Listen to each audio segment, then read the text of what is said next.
You've just seen a YouTube that I like a lot that kind of shows you the emotion, the ballet. It's an up-close computer imaging of the cell working. So let's talk about the cell very specifically.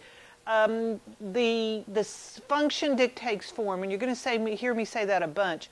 Structure dictates what the job is that whatever in our bodies has to do. This is a nerve cell. It is long. They can be as long as a meter. They carry impulses, so they're made very specifically. And as we get to the systems of the body, we're going to talk about all the cells too. These are red blood cells. Their job is to carry oxygen, so they have the most amount of surface area possible for their shape. They're concave, and like a donut that still has the hole in it. These are white blood cells that are made to phagocytize or eat bacteria. Glandular cells made to release chemicals into our bodies. This is a muscle that is striated so that we can have contractility and stretchability. So, structure is function. None of the cells in the human body are you able to see with the naked eye. They're microscopic. The ovum, for instance, is about the size of a head of a pin. Just to kind of give you some relative, and all of these are smaller. Structure is very interesting, and we're going to talk about it in detail. The three things I kind of want to point out on the big picture here, because we are going to talk about each of these organelles, they're called, that are within it. But there is a very distinct, wonderful plasma membrane we're going to talk about. We're going to talk about the nucleus, which is all about controlling the cell. And we're going to talk about the cytoplasm, which is a jelly-like substance that holds the ribosomes together. So those are the three main pieces of the cell. Let's begin by speaking very specifically about the membrane. The cellular membrane is made up of two layers. There is a phospholipid bilayer, two layers, that I think is interesting in that the heads of these little cells are very hydrophilic. They like water. The tails are hydrophobic. They do not like water. So that head-to-tail combination is what makes so many things possible, gives it strength, holds it together. There are little cholesterol patches, that's what the red represents, that gives strength to the cell wall. There are proteins that allow it they perform several roles, but one of them is to act as a channel, so that indeed it can be semi-permeable, meaning that some things can come through and some things are stopped.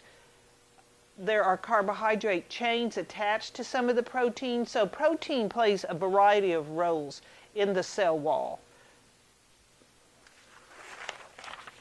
The nucleus is arguably the most important problem in the cell, in that it contains our genetic material. And so when you look at it, you see little pores. And this is important, little holes in the wall, because the RNA and DNA need to travel in and out. Most cells only have one nucleus. One of the exceptions is the liver. Skeletal muscle may have more than one, depending what the job, again, of that cell is. Throughout the neoplasm is chromatin, and you can see, and that's what actually contains the genetic material. And we call the center of a nucleolus, and that's the center of the nucleus. And it is in the nucleolus that we make the ribosomes. And we're going to talk about what job the ribosomes do for the cell. Attached to the nucleus is the endoplasmic reticulum, and it kind of layers itself on there in ribbons. All right, moving on. We're going to talk about the individual organelles. They each have a different job, and they, first one we're going to talk about is the endoplasmic reticulum, which is a series of canals, and you can kind of see where it's layered together. They're little canals, and through which we can have either smooth or we can have rough. The rough has the ribosomes attached to the outside of it. And so the smooth is what makes lipids.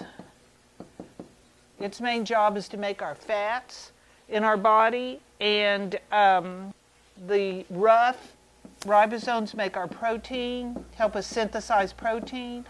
Sometimes we get a few carbohydrates also from the smooth. So the endoplasmic reticulum is very important to us in producing and synthesizing other things that our body needs to utilize. The next one we're going to talk about is the Golgi apparatus.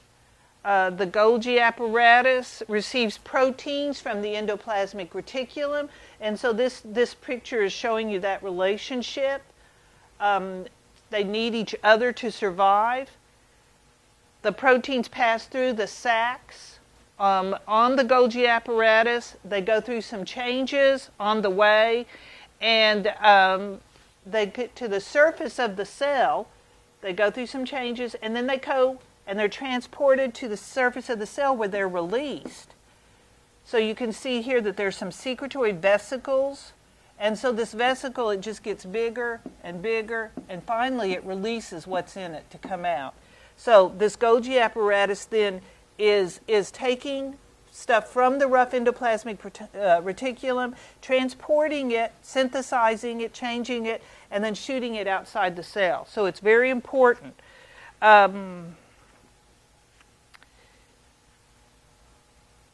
The plasma membrane can store some things, and it can produce lysosomes. So anytime you see this at the beginning of a word, lysosome, it's probably going to be something that digests or breaks down.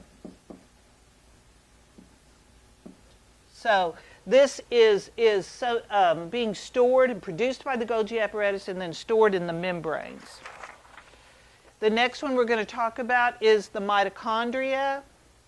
The mitochondria is indeed the powerhouse. And so we always talk about it as being maybe the OG&E plant for the cell. It has an outer membrane and an inner membrane, and then this inner coil. And it is what actually produces the energy that we need, right? It produces the organic compounds that become ATP, adenosine triphosphate, and this is the source of our energy. So the mitochondria is super important to us, and we're going to talk some later about whether or not what's the best way to produce the most ATP for our money. But the mitochondria is super important to make that happen. Our cells have a cytosol.